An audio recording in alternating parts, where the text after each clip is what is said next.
सर्व का उद्धारक मेरा बाबा। ब्रह्मा कुमारी दादी गंगे जी अपने अनुभव इस प्रकार सुनाए हैं कि जैसे ही शिव बाबा ने ब्रह्मा बाबा में प्रवेश किया, वैसे ही ब्रह्मा बाबा शिव बाबा की आज्ञा अनुसार अपने भागीदार से अपना हिस्सा लेकर व्यापार समेटकर कोलकाता से हैदराबाद सिंध आ गए। यह ड्रामा इतना सुंदर बना हुआ है कि शुरू शुरू में भट्टी बनी जिसमें 400 बहनें आई थी। वे सब एक ही शहर में थी। भगवान को उन्हें ढूंढना नहीं पड़ा। वे भक्ति काल में भी आपस में किसी न किसी की रिश्तेदार थी या आपस में किसी न किसी पारिवारिक कार्यक्रम में किसी न किसी स्थान पर मिलती जुलती थी। पहले बाबा ने अपने मकान में ही सत्संग शुरू किया। घर पर आने वालों को बाबा गीता पढ़कर उसका अर्थ बताते थे। धीरे धीरे मकान छोटा पड़ने लगा तो दूसरा बड़ा मकान ले लिया। नाम रखा ओम मंडली। तो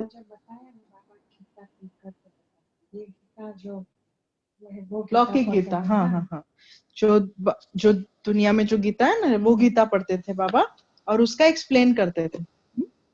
तो धीरे धीरे बढ़ने लग गया, नाम पड़ गया ओम मंडली। धीरे धीरे ओम मंडली के नाम से आवाज फैला कि दादा बहुत अच्छा सत्संग कराते हैं। अभी तक किसी ने ऐसा सत्संग नहीं कराया है। इस प्रकार बात फैलते फैलते बहुत लोग वहां जाने लगे। मैंने भी एक दिन किसी के द्वारा सुना तो वहां गई। उस समय मेरी उम्र करीब 13 साल की होगी। उन दिनों बाबा हफ्ते में 3 दिन सत्संग कराते थे। सत्संग की शोभा बहुत निराली थी।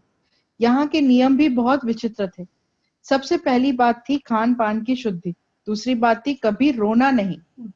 देखो, कभी रोना नहीं। भले प्रभु प्रेम के आंसू बहा सकते हैं लेकिन दुख में कभी नहीं। और तीसरी बात थी कि कोई किसी भी कारण से कटु बोले या दुख देवे तो उसकी फीलिंग नहीं करनी चाहिए। माना फीलिंग प्रूफ बनना है। किसी के व्यवहार से, किसी के बोल से मेरे अंदर फीलिंग डेवलप नहीं होनी चाहिए, है ना। मतलब मुझे फील नहीं करना। तो फीलिंग में आना मतलब कभी कभी दिल शिकस्त हो जाते हैं, हाँ, बात करना बंद कर देते हैं, हाँ, ऐसे कट कर देते हैं, ऐसी चीजें।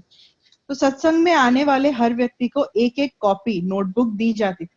उसमें रोज की दिनचर्या लिखनी होती थी। रोज पहरे पर 2 बहनें होती थी। एक बड़ी दीदी, हाँ, दीदी मनमोहिनी, और दूसरी शांतामणि बहन की भाभी। ये बहनें सबकी कॉपी लेती थी और कॉपियों की चेकिंग करती थी। वाह, हमको ये शुरू करना चाहिए, हाँ। आदि से ही बाबा ने हमें सिखाई और धारणा करवाए।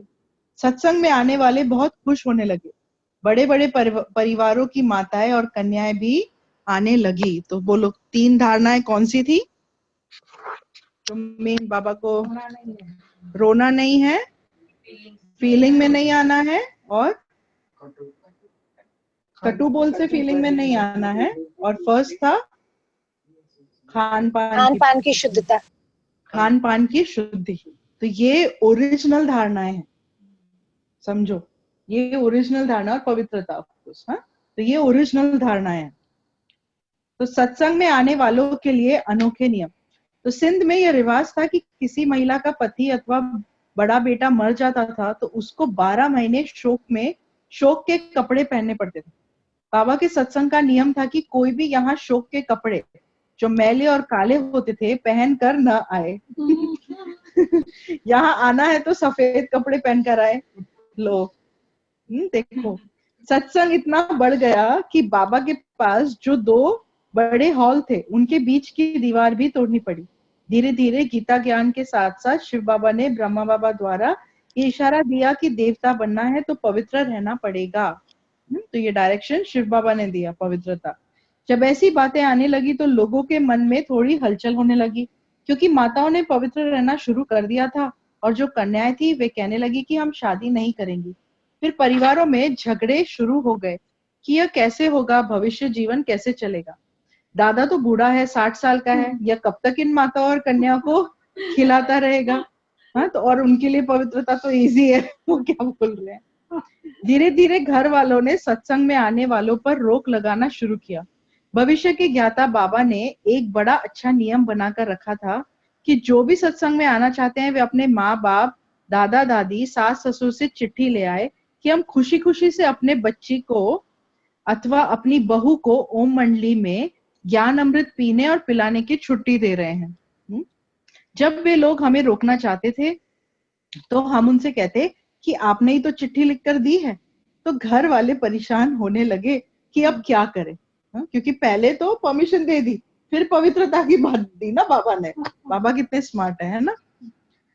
तो तो एक ही बार नहीं कहा सब कुछ। तो घर वाले परेशान होने लगे कि अब क्या करें। बाबा ने सबके पत्रों को ऑफिस में संभाल कर रखा था। जिनके घर वाले विरोधी बन गए उन्होंने सोचा कि सबसे पहले इन पत्रों को खत्म कर दे। जहां इन पत्रों को रखा था उस मकान को ही आग लगाने की कोशिश की गई। रुई में तेल डालकर उसको आग लगाकर खिड़की से अंदर फेंक दिया गया। लेकिन बाहर गैलरी से किसी बहन ने देखा। उसको पता पड़ा कि कुछ लोग आग लगाने का प्रयत्न कर रहे हैं। तुरंत दरवाजा खोला और आग को बुझा दिया। फिर वे लोग सोचने लगे कि अब क्या करें। वे अपनी अपनी औरतों और कन्याओं को कमरे में बंद करने लगे।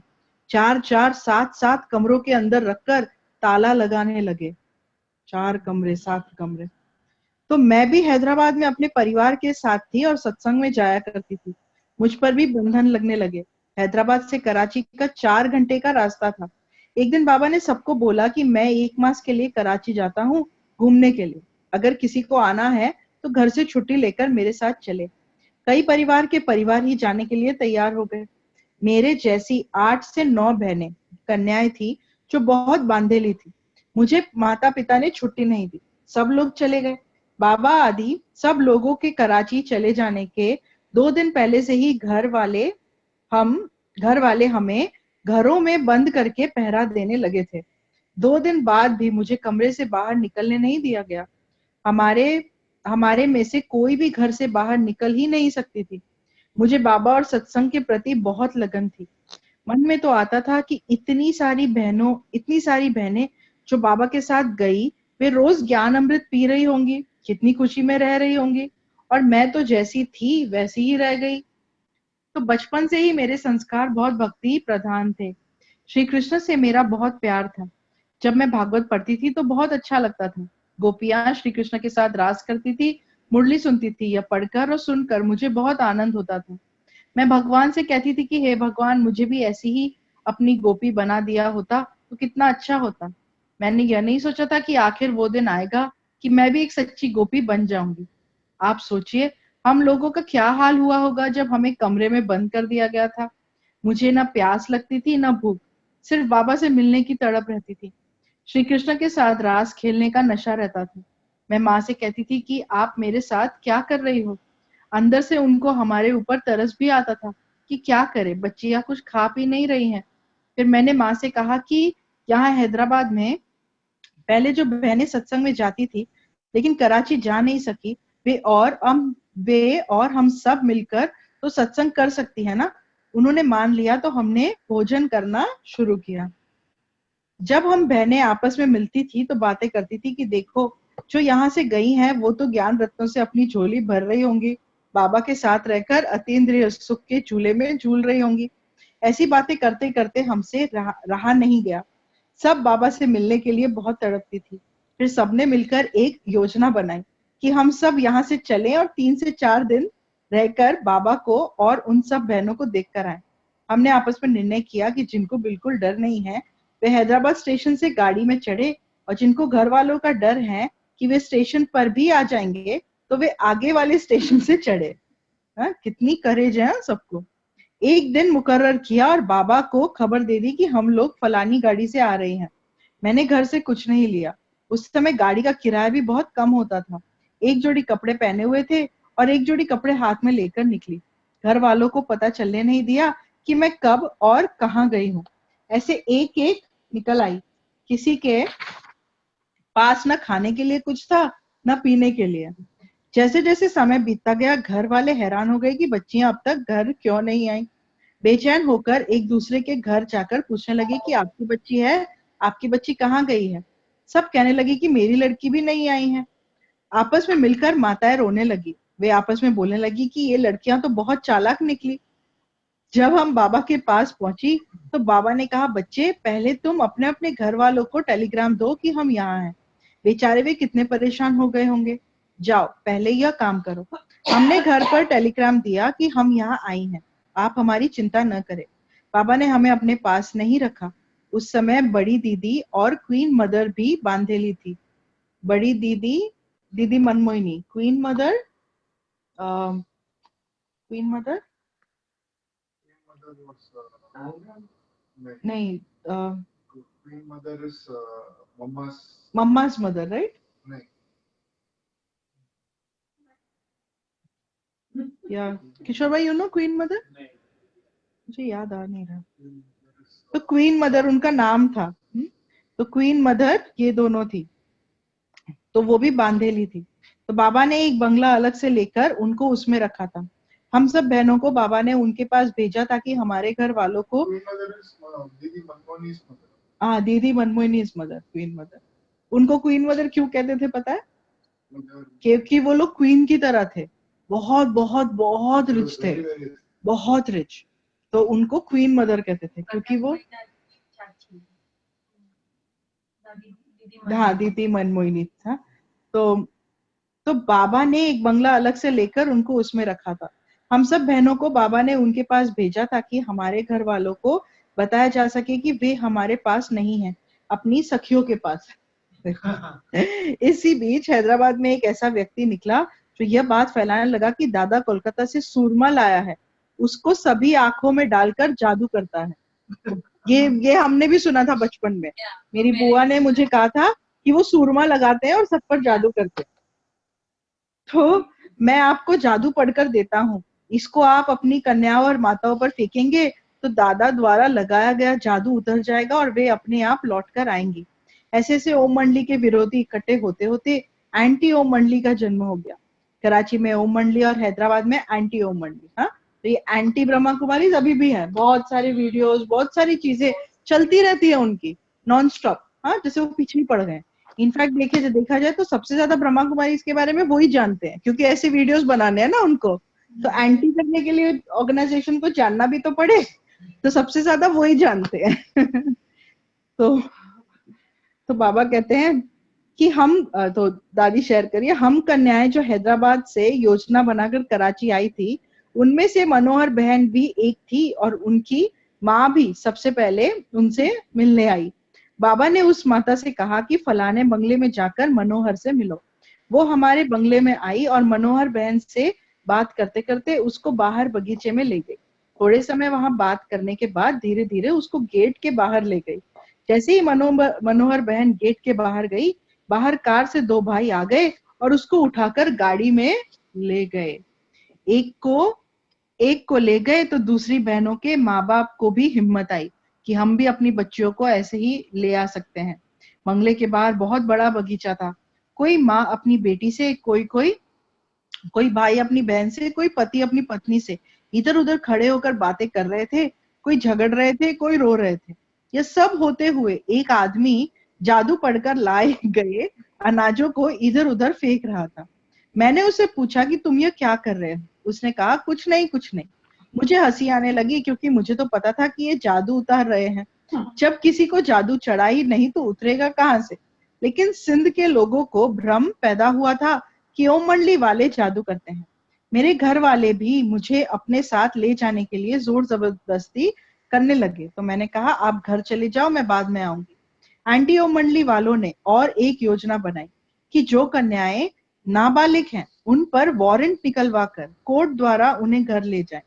उस समय ब्रिटिश गवर्नमेंट थी, तो प्रशासन बहुत सख्त था। 18 साल से कम उम्र वालों पर वारंट आता गया और जज उनको घर भेजता गया। एक दिन मेरे नाम से भी वारंट आया। उस दिन सत्संग पूरा होने के बाद बाबा ने मुझे बुलाया और कहा, बच्ची, तुम्हारे नाम पर भी वारंट आया है। मैं रोने लगी। बाबा ने कहा, बच्ची, ऐसे करने से क्या होगा? जाकर तुम जज को समझाओ, उससे बात करके उसको स्पष्ट करो कि मैं नाबालिग नहीं हूँ। लेकिन जज ने मेरी सुनी कहाँ। उसने कहा, तुम्हारे माँ बाप कहते हैं तुम नाबालिग हो, कानून कहता है कि तुम्हें माँ बाप के पास रहना है। उतने में जज के आसपास जो यमदूत जैसे दो आदमी रहते हैं, उन्होंने मुझे पकड़कर मेरे माँ बाप के हवाले कर दिया। मैं उनके साथ घर चली गई। कोर्ट से मुझे ले जाने के बाद घर वालों ने मेरे साथ क्या क्या किया उसका वर्णन मैं नहीं कर सकती। 6 मास तक एक जादू करने वाला हमारे घर आता रहा और बढ़कर जादू उतारता रहा। मेरे साथ में और जो अन्य कन्याएं वारंट के कारण घर आई थी, उन्हों को मेरे से अलग कर दिया। घर वालों ने समझा कि अगर ये सब इकट्ठी रहती हैं तो हमारा जादू इन पर चलेगा नहीं, क्योंकि इन सब का जादू हमारे से बलशाली होकर रहेगा। हमें अलग अलग करने के बाद वह मंत्र पढ़ने वाला एक एक पर जादू पढ़कर उतारने लगा। उससे कुछ भी हुआ नहीं, क्योंकि हमारे ऊपर कोई जादू तो था ही नहीं और उसके जादू का प्रभाव भी हमारे ऊपर नहीं होता था। मेरा यह खुद का अनुभव है कि जिसके पास परमात्म शक्ति होती है, जिसको ज्ञान का नशा रहता है, उस पर जादू का असर नहीं हो सकता। लगातार 6 महीने तक घर वालों ने मेरे ऊपर जादू का प्रयोग किया। मुझे कुछ नहीं हुआ और ही मैं ईश्वरीय मस्ती में मस्त रहने लगी। जिस दिन मैं शांति से बैठी रहती थी, तो वह जादू करने वाला मेरे माता पिता से कहता था कि देखो, आज उस पर जादू का असर हो गया है, इसलिए चुपचाप बैठी है। मैं जब बोलना शुरू करती थी, तो वो कहता था कि देखो, आज दादा उन पर जादू का प्रयोग कर रहा है, उसका उसका असर हो रहा है। आखिर मैंने माँ से कहा कि आप लोग फालतू में पैसे बर्बाद कर रहे हो, इससे कुछ होने वाला नहीं है। मुझे तो प्रभु के संग का रंग और ईश्वरीय ज्ञान का जादू लगा हुआ है, उसको कोई भी उतार नहीं सकता। तुम्हें मेरी बात पर विश्वास नहीं आता तो जो मर्जी करो। कमरे में मैं बाबा की याद में बैठी रहती थी। बीच बीच में ओम मंडली की बहनें रूप बदल कर आती थी और कहती थी कि मैं गंगे की सखी हूँ, उससे बात करने आई हूँ। ऐसे कहकर कभी बाबा की चिट्ठी, कभी मुरली की पॉइंट सुनाकर जाती थी। उनमें कुमार का दादी भी थी, जो आया करती थी। कुमार का दादी, दादी प्रकाश पंडित। तो एक दिन एक सहपाठी के रूप में मनोहर बहन आई और मेरी माँ से कहने लगी कि इसको घर में अकेली क्यों रखा है, किसी हमारे जैसी सखी के साथ बाहर घूमने भेजो तो पुरानी बातें भूल जाएगी। जहाँ शुरू शुरू में ओम मंडली का सत्संग होता था, वहां वो ले जाती थी। बाबा ने मनोहर बहन का नाम रखा था बहुरूपी। एक दिन घर वालों को शक हो गया कि ये वही लड़कियां हैं जो ओम मंडली में जाती है। हाँ, इस तरह का पाठ हमारा चलता रहा। फिर घर वालों ने सोचा कि विदेश में जहाँ मेरी एक बहन और भाई रहते थे, वहां भेज दे। मैंने सोचा कि अगर इन लोगों ने मुझे विदेश भेज दिया तो बहुत अनर्थ होगा, न मैं बाबा से मिल पाऊंगी, न ज्ञान सुन पाऊंगी।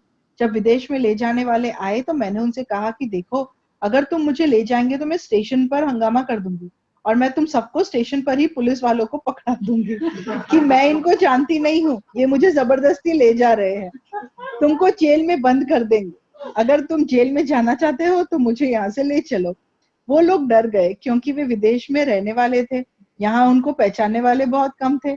उन्होंने सोचा कि यह सही कर रही, अगर तो यह सही कह रही है, ऐसा हुआ तो हमारे लिए बहुत मुश्किल हो जाएगी। डर के मारे उन्होंने मेरा प्रोग्राम कैंसिल किया। थोड़े दिन के बाद मेरा भाई आया। उसने पूछा कि ये क्या हो रहा है। भाई का प्यार तो मेरे ऊपर था ही। मैंने भाई से कहा कि मैं सत्संग में जाना चाहती हूँ। ये मुझे हाँ, ये मुझे जाने नहीं दे रहे हैं, मुझे बहुत तंग कर रहे हैं। तुम ही इनको समझाओ, इसमें मेरी क्या गलती है? मैं मीरा बनना चाहती हूँ, ये मुझे बंधन डालते हैं। मेरी बातें सुनकर भाई को तरस आया। प्यार से उसकी आंखें भर आई। उसने सबको समझाया। उसके बाद कभी भाभी के साथ, कभी बहन के साथ बाहर जाने की छुट्टी दी गई। दिन प्रतिदिन मेरे अंदर इतनी तड़प बढ़ने लगी कि कैसे भी करके जाकर बाबा से मिलो। एक दिन बड़ी बहन से मिलने गई, साथ में छोटी बहन थी। मन में तो बहुत इच्छा हो रही थी कि आज कैसे भी करके बाबा से मिलूं।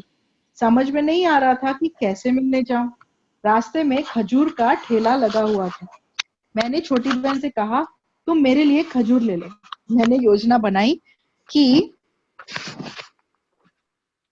मैंने योजना बनाई कि जब जब यह लेने में व्यस्त हो जाएगी तब मैं दौड़कर भाग जाऊंगी। बहन ने सोचा कि यह तो कभी अपने लिए कुछ मांगती नहीं है, आज मांगता है तो खजूर ले लेती हूँ। जैसे ही उसने लेना शुरू किया, मैं दौड़ी। गली गली से होकर दौड़ते दौड़ते ऐसी जगह पर आ रुकी जहाँ ओम मंडली में जाने वालों का घर था। मुझे पता था कि यह उन्हीं का घर है। बहन मुझे ढूंढते ढूंढते, रोते रोते अकेली घर पहुंची। घर में सभी उसी को डांटने लगे कि तुमने उसको छोड़ा ही क्यों। उसको साथ में रखना चाहिए था। जब मैं उस घर के अंदर गई तो मुझे देखकर वो लोग बहुत खुश हुए। मैंने उनसे कहा कि आप जल्दी मुझे कहीं छुपाओ, क्योंकि हमारे घर वालों को पता है कि आप लोग ओम मंडली में चाहते हैं। वे जगह ढूंढने लगे तो मैंने कहा अलमारी में मैले कपड़े निकालकर मेरे ऊपर सफेद कपड़े डालकर मुझे अंदर बंद कर देना। उन्होंने ऐसा ही किया। उतने में मेरी बड़ी बहन उनके घर पर पहुंच गई और परिवार वालों को धमकाने लगी कि मेरी बहन को आपने कहाँ छिपा कर रखा है। उन्होंने कहा वो तो हमारे पास आई ही नहीं, घर खुला है, आप जहाँ चाहो जाकर देख लो। बहन ने इधर उधर ढूंढा लेकिन मिली नहीं तो वे चली गई। उस घर वालों को मैंने अपनी सारी कहानी बता दी तो उन्होंने मुझे 6 मास से कैसे कैसे तंग किया और सताया। मुझे कैसे भी करके बाबा के पास जाना है। आप मुझे रात को 12 बजे कराची जाने वाली गाड़ी में बिठा दो। मैंने उनसे कहा कि मैं इन वस्त्रों में नहीं जाऊंगी, मैं रंगीन कपड़े पहनूंगी। आप मुझे कुछ जेवर भी दे दो। मैं बहुरानी जैसी दिखाई पड़ूंगी तो कोई मुझे पहचानेंगे नहीं। मैं ऐसे ही करके ट्रेन में बैठ गई। सुबह 4 बजे कराची पहुंची। देखो कितनी प्लानिंग करते थे। बंगले का पता किया और वहां चली गई। बाबा सत्संग करा रहे थे। मैं जाते ही सीधा बाबा की गोद में चली गई। बाबा को भी पता था कि इसको सख्त बंधन है। बाबा ने भी बहुत प्यार दुलार दिया। उन दिनों यज्ञ में गाय उन दिनों यज्ञ में गाय थी। उनमें उनमें से एक गाय का नाम बाबा ने मेरे नाम से रखा था। वो गाय बहुत रोती थी, आंसू बहाती थी। बाबा कहते थे कि गंगे बच्ची बहुत रोती है, आंसू बहाती है, बाबा के लिए तरसती है। जब बहनें रूप बदल कर मेरे पास आती थी उस समय ये सारी बातें बताती थी। मैं वहां पहुंची तो गाय तो मैं वहां पहुंच तो गई लेकिन उस समय ओम मंडली पर दफा 140 लगा हुआ था। मुझे पता था कि मेरे को यहाँ ज्यादा दिन नहीं रखेंगे, लेकिन बाबा को देखने की तड़प ने मुझे आने के लिए मजबूर किया। बाबा ने कहा बच्ची तुमको वापस जाना पड़ेगा। मैंने कह दिया क्योंकि मैं नहीं चाहती थी। मैंने हाँ कह दिया क्योंकि मैं नहीं चाहती थी कि मेरे कारण ओम मंडली पर कोई कलंक आए। बाबा से मिलने की तीव्र इच्छा थी। मिल लिया। मुझे यह भी पता था कि यहाँ से जाने के बाद मेरे पर और ही सख्त बंधन डालेंगे। भाई ने मुझे थोड़ी आजादी दिलाई थी तो मैं भागकर यहाँ आ गई थी। उसको जरूर बुरा लगा कि इसने मुझे धोखा दिया। मैं घर लौटी। मैं जिस गाड़ी से हैदराबाद पहुंची थी उसी गाड़ी में मेरा भाई कराची पहुंचा। जब उसको पता पड़ा कि गंगे घर गई है तो वह लौट आया। जैसे ही मैं घर पहुंची तो घर वालों ने मुख जानवरों की तरह जंजीरों में बांध दिया। सिर्फ जब स्नान आदि करना होता था तब ही खोलते थे। बाद में फिर चारपाई से बांध देते थे। तो भी मुझे कोई परवाह नहीं थी, क्योंकि मैंने भागवत में पढ़ा था कि गोपियों को जंजीरों में बांधते थे। मैंने समझा कि शायद मैं वही गोपी हूँ। मेरा पाठ ऐसा ही चलता रहा। कुछ दिनों के बाद मेरी बहन विदेश से आई। मेरी यह हालत देखकर वह सहन नहीं कर पाई। उसने मेरे ताले तोड़े और जंजीरें निकाली। मैंने उससे कहा कि मैं आपके साथ विदेश चलूंगी और आपके साथ रहूंगी। उसको भी मेरी बात सही लगी। 2 मास तक मेरा पाठ ऐसा चला कि न मुरली सुनी न किसी से मिली जुली। आप सोच सकते हैं कि मैं कैसे रह पाई होंगी, लेकिन सूक्ष्म में बुद्धि बाबा के पास और साथ थी। बाबा मुझे बहलाता था, हर्षाता था। इस तरह मेरा संघर्ष का पाठ खूब चला। मैं कभी हारी नहीं, घबराई नहीं। बाबा के साथ बुद्धि का अटूट संबंध था। एंटी ओम मंडली वालों ने अब भी पीछा नहीं छोड़ा। किसी न किसी रूप में हम सब बहनों को तंग करते ही थे। सरकार को भी समझ में नहीं आ रहा था कि ओम मंडली की समस्या का समाधान कैसे करे, क्योंकि जब जजमेंट देता था कि कानून के अनुसार तुमको अपने माँ बाप के पास जाना ही है, तो कोई बहन रोती रोती जाती थी, कोई उसको गाली देती देती जाती थी, कोई घर वालों से लड़ती लड़ती जाती थी। उनको आश्चर्य होता था कि ये क्या है, बच्चे अपने माँ बाप के पास जाने के लिए तैयार क्यों नहीं है, क्यों इनको अपने ही घर जाने में इतना दुख और परेशानी होती है।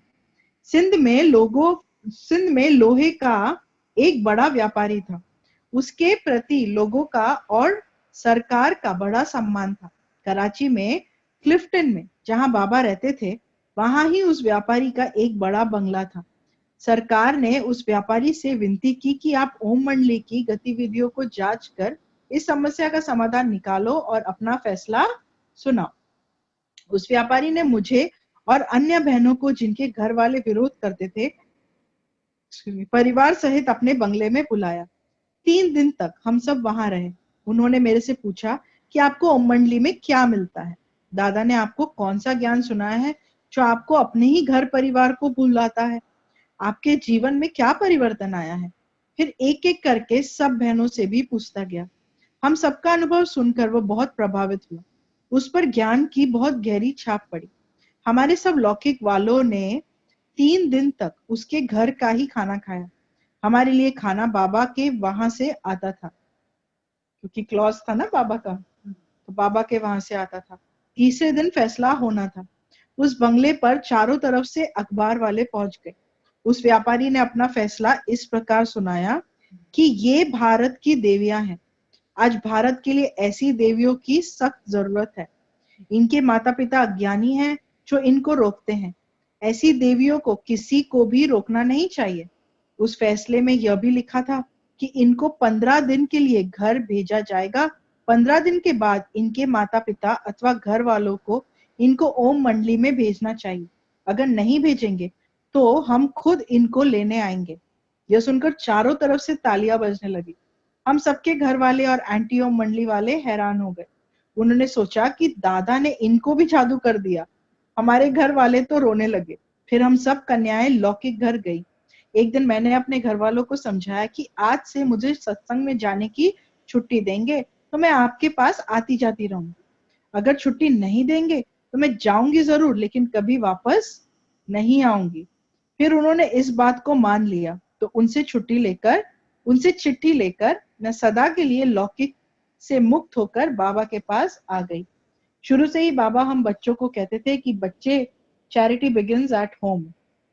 बाबा ने कभी यह नहीं कहा कि घर वालों के साथ, रिश्तेदारों के साथ लड़ाई करो। मैंने तो कभी लड़ाई ही नहीं की। क्रोध तो उन्होंने मेरे ऊपर किया, झगड़ा तो मेरे से उन्होंने किया, तंग तो उन्होंने मुझे किया, लेकिन मैंने उसके बदले उन्हें कुछ नहीं कहा और न बदला लिया। शांति से हंसते हंसते बाबा की याद में सब सहन किया। कुछ समय के बाद बाबा ने मुझे कहा, बच्ची जाओ, घर जाकर अपने माँ बाप को लेकर आओ। उनको ले आने के लिए मुझे बहुत मेहनत करनी पड़ी। बाबा के पास लाने के लिए उनको मैंने कैसे मनाया, यह भी एक बड़ी कहानी है। एक बार बहुत मेहनत करके उनको तैयार किया तो अड़ोस पड़ोस वाले भड़काने लगे कि अरे, उनके पास कभी नहीं जाना, आपको भी जादू लगा देंगे। बेचारे तैयार होकर भी बैठ गए। आखिर उनको मनाकर 1 सप्ताह के लिए बाबा के पास ले आई। जब उन्होंने बाबा को देखा, हमारी दिनचर्या देखी, हमारा रहन सहन देखा, तो मेरी माँ ने सभा में ही खड़े होकर बाबा से माफी मांगी कि बाबा, मुझे माफ करो, मैंने इसको बहुत कष्ट दिए, मुझे माफ करो। बाबा तो क्षमा के सागर हैं। बाबा ने कहा, बच्ची, इसमें तुम्हारा कोई दोष नहीं, तुमने अपना पार्ट बजाया। उसने अपना पार्ट बजाया। उसके बाद भारत का विभाजन हुआ तो हम आबू आए। आबू आने के बाद बाबा ने मुझे सेवा के लिए यज्ञ से बाहर भेजा। सेवा की तो बहुत लंबी कहानी है। शिव भगवान वाच, मीठे बच्चे, तुम सभी का कनेक्शन एक परमात्मा के साथ है। परमात्मा आकर इस रथ द्वारा तुम्हें ज्ञान सुनाते हैं। आत्मा को आत्मा से वर्षा नहीं मिलता, वर्षा हमेशा बाप से मिलता है। वह कहते हैं, मामेकम याद करो, मुझ एक के साथ प्रीत रखो, देही अभिमानी बनो। ओम शांति।